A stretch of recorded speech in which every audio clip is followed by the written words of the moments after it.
Donc aujourd'hui, on va commencer les soutenances de mémoire économique pour le master en communication et transformation numérique. Donc le jury est composé de moi-même, Hassan Kodat, professeur à l'UST Oujda, professeur Hassan Harrak de l'UST Oujda et professeur Jamal Benani de l'UST de Nador dans le Commande. Donc on va démarrer pour cette première présentation intitulée Transformation numérique du processus amont universitaire, cas de l'université premier, présenté par Hakim Liziane. Donc cette Hakim, vous avez entre 15 minutes, 20 minutes au maximum pour nous présenter votre travail. Voilà. Monsieur le Président, Messieurs les membres du jury, bonjour. J'ai le plaisir de partager ou bien de vous présenter les résultats de mon mémoire de fin d'études dans le cadre du Master Communication et Transformation numérique intitulé Transformation numérique du processus amont universitaire, cas de l'Université Mohammed Ier. Afin de répondre à la problématique présentée, nous allons suivre ce plan, contexte général, méthodologie de recherche, avant d'aborder la conception, réalisation, résultats et interprétation, limites et perspectives, et enfin la conclusion. Cette recherche a été réalisée au sein de l'Université Mohammed Ier créée en 1978. Il a accueilli 75 000 étudiants au cours de l'année 2025-2026, répartis sur 11 établissements construits. Donc 75 000 étudiants. La question n'est pas de savoir combien d'étudiants compte l'université, mais de voir qu'est-ce que signifie ce chiffre. Ce chiffre signifie une forte complexité organisationnelle. Il signifie que l'Université Mohammed Ier gère un volume considérable de données et d'interactions administratives. C'est précisément cette complexité qui rend la transformation numérique indispensable. C'est dans ce contexte que notre stage a été déroulé dans la présidence qui se compose de 5 pôles, 8 divisions et 19 services. Plus précisément dans le pôle des affaires académiques et étudiantines dans la division de la formation. La division de la formation assure plusieurs missions. Parmi ces missions, donc, on trouve les inscriptions, l'amont et les diplômes. Nous sommes intéressés par la gestion de l'amont. Donc ce processus contient 4 acteurs, étudiants, établissements, présidence et la CNOPS. Donc ces 4 acteurs répartis dans 4 niveaux organisationnels différents, ce qui fait c'est un terrain privilégié pour analyser la circulation de l'information et la coordination administrative. Il est nécessaire de comprendre le contexte avant d'aborder la problématique et le fonctionnement de ce processus.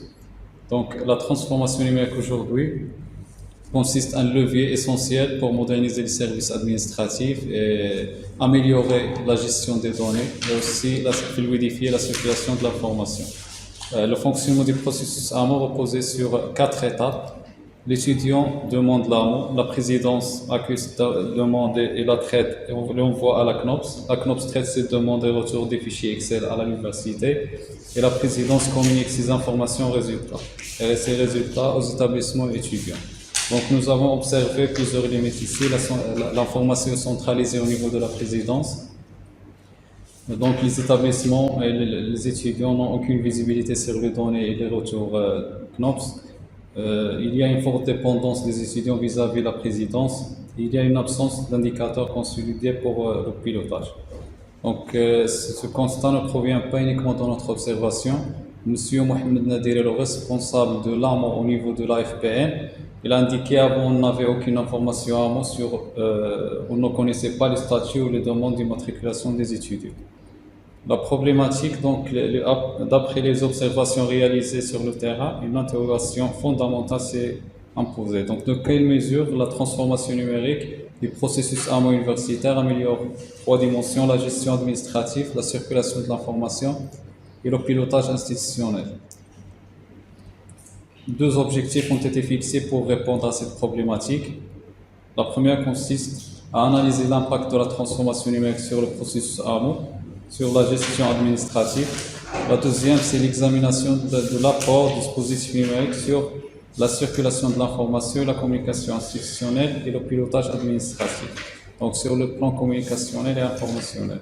Deux hypothèses ont été formulées pour répondre à la problématique et les objectifs. La première, c'est la transformation numérique permet aussi qu'il permet d'améliorer l'efficacité administrative grâce à la centralisation des données. La deuxième, c'est que la mise en place d'un dispositif numérique, on suppose qu'il améliore la communication institutionnelle et la circulation de l'information. Ces deux hypothèses seront ensuite confrontées aux résultats obtenus sur le terrain pour vérifier leur validité. On passe à la méthodologie de recherche. On a adopté la démarche recherche-action développée par Kurt Lewin. Donc, comme il a exprimé Kurt Lewin, on a suivi cette citation, il résume parfaitement la philosophie de notre démarche, c'est exactement ce que nous avons fait. Donc la recherche-action s'est imposée comme la méthode la plus pertinente, car normalement notre objectif n'était pas seulement comprendre ce processus, mais interagir pour l'améliorer concrètement. Dans le cadre méthodologique, on a suivi le module ADIT qui se compose de 5 étapes, 5 phases. L'analyse consiste à observer le processus et analyser les besoins. Le design ou conception consiste à concevoir l'architecture fonctionnelle. Le développement permet de réaliser l'application via le dispositif numérique concrètement. Et celui-ci est déployé dans la phase de l'implémentation. Et la phase d'évaluation consiste à évaluer ses effets à travers les observations et les entretiens. L'approche méthodologique, on a choisi l'approche qualitative, deux techniques de collecte de données, observation participante et entretien semi-directif. L'observation participante nous a permis de suivre le processus avant, pendant et après. Les entretiens semi-directifs réalisés auprès de 3 responsables AMO, dont 3 établissements. Donc, les établissements ont été sélectionnés selon un échantillonnage raisonné en privilégiant la pertinence et la richesse des informations fournies au regard de la problématique. Les entretiens sont articulés autour de 3 dimensions directement liées à notre problématique: le fonctionnement des processus avant la transformation numérique, les difficultés rencontrées et les changements observés après le déploiement des dispositifs. On passe à la conception et réalisation. Donc, après l'analyse des besoins, on a conçu l'architecture fonctionnelle qui se repose et respecte ses objectifs. Centralisation des données AMO, amélioration de l'accès à l'information et faciliter le suivi administratif, produire les indicateurs de pilotage. Ces objectifs ont été ensuite traduits en fonctionnalités numériques, illustrées dans la diagramme de classe à droite. Donc, on a 3 acteurs: étudiant, responsable établissement, responsable présidence. L'étudiant voit seulement son dossier, l'établissement voit les retours de ses étudiants au niveau de l'établissement, et la présidence voit l'ensemble de l'université. On a développé 3 interfaces dans la phase de développement et déploiement. Donc, après l'authentification, le responsable de l'AMO accède à son tableau de bord. Les principaux résultats observés sont accès direct des établissements retour Knopf, accès des indicateurs statistiques, réduction de la dépendance à la présidence et amélioration de la circulation de l'information. Ces résultats sont confirmés par les entretiens réalisés, comme l'a indiqué Madame Sharapa. Donc, désormais, on n'est pas obligé de contacter systématiquement la présidence. Les responsables de la présidence, après l'authentification et l'accès au tableau de bord, les résultats observés sont une vision globale du retour Knopf à l'échelle de l'université, production des indicateurs statistiques consolidés, recherche universitaire par Code Massad et renforcement du pilotage administratif. L'étudiant aussi peut bénéficier de ce dispositif après l'authentification à l'aide de Code Massad et la date de naissance et l'accès à son espace personnel. Il peut voir le retour de la CNOPS, les informations du dossier. Les principaux résultats observés sont une consultation autonome du statut d'immatriculation, réduction de déplacement et des demandes d'information, amélioration de la transparence du processus et renforcement de la communication avec l'administration. Dans la partie résultats interprétation, l'hypothèse ainsi posée que la transformation numérique permet d'améliorer l'efficacité administrative. Donc nous allons vérifier cette hypothèse. Nous avons confronté les résultats des observations avec les entretiens. Donc, les observations, on a une centralisation des données AMO, accès direct aux informations, réduction des demandes adressées à la présidence et amélioration du suivi administratif. Les entretiens, M. Mohamed Hosni, responsable AMO au niveau de la faculté des sciences, a indiqué qu'il y a un gain de temps important.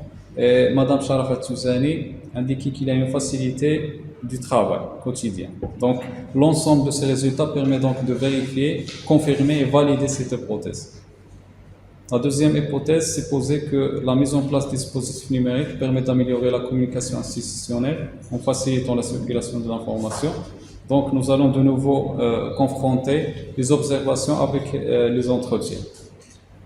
Donc, les observations, il y a un accès de partager l'information, meilleure visibilité des établissements, réduction des échanges de demandes d'informations et amélioration de la circulation de l'information.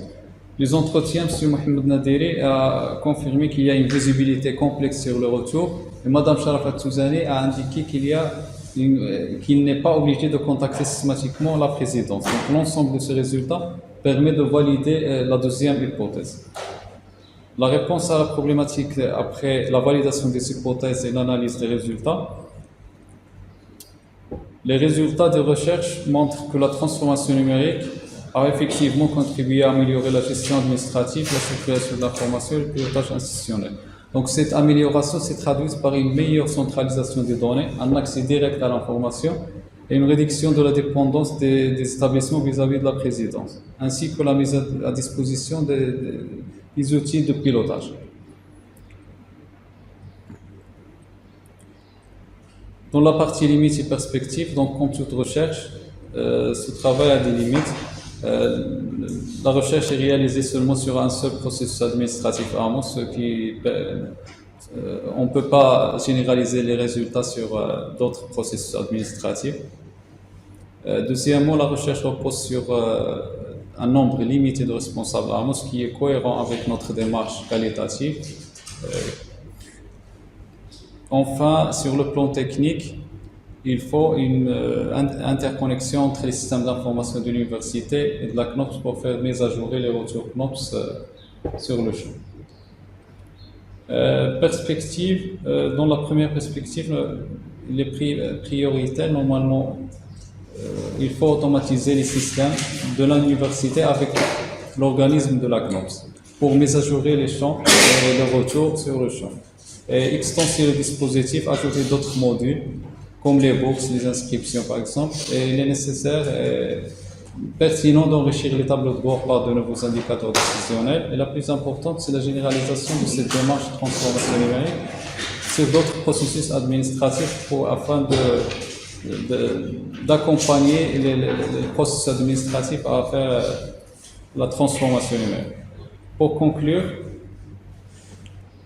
cette recherche a été menée sur un seul processus administratif réel. Au-delà de la conception et déploiement d'un dispositif numérique, cette recherche propose une démarche de transformation numérique appliquée à un cas concret, peut-être appliquée à un autre processus administratif comme la gestion des diplômes par exemple. Les résultats sont montrés qu'il y a une amélioration de la gestion administrative, la circulation de l'information et aussi le pilotage institutionnel.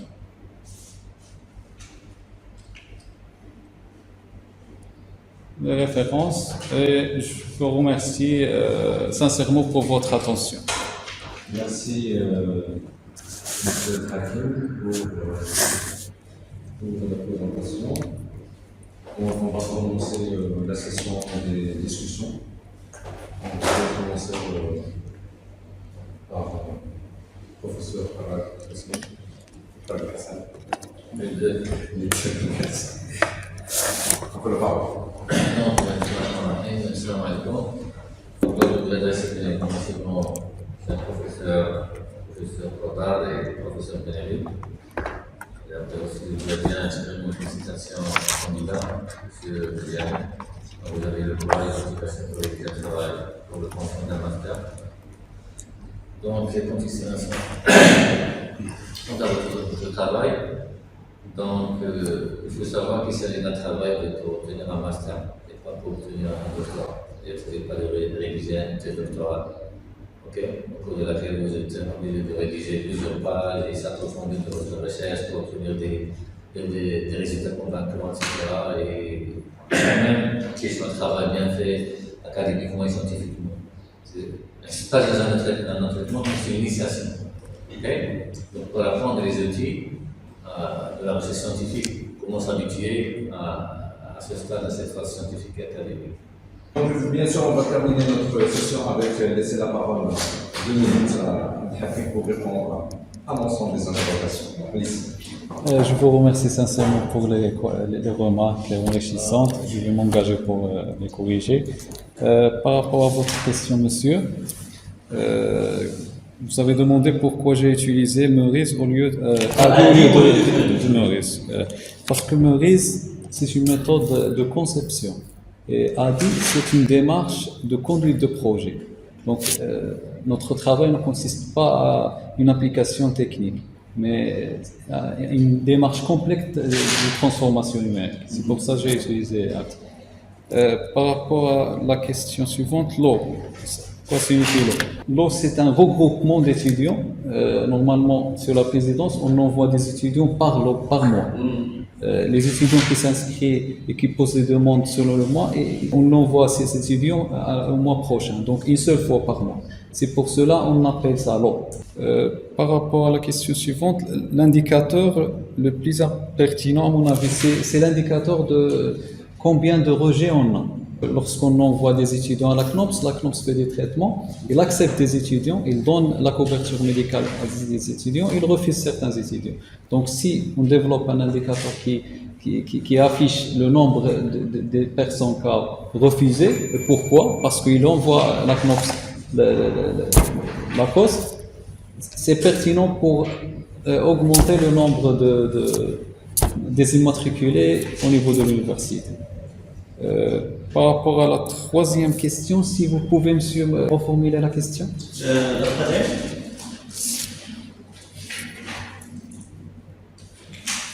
Si l'université souhaitait étendre votre solution à d'autres processus administratifs, quels seraient selon vous les premiers services ou procédures qui pourraient bénéficier d'une démarche de digitalisation? D'accord. À mon avis, le premier service, c'est les bourses. Les bourses. Oui. Il y a un problème énorme dont les étudiants ne bénéficient pas des bourses suite à des problèmes. Merci. Merci, cette réponse. Donc, je pense qu'on va délibérer. On va rester là et je vous demande de quitter la salle.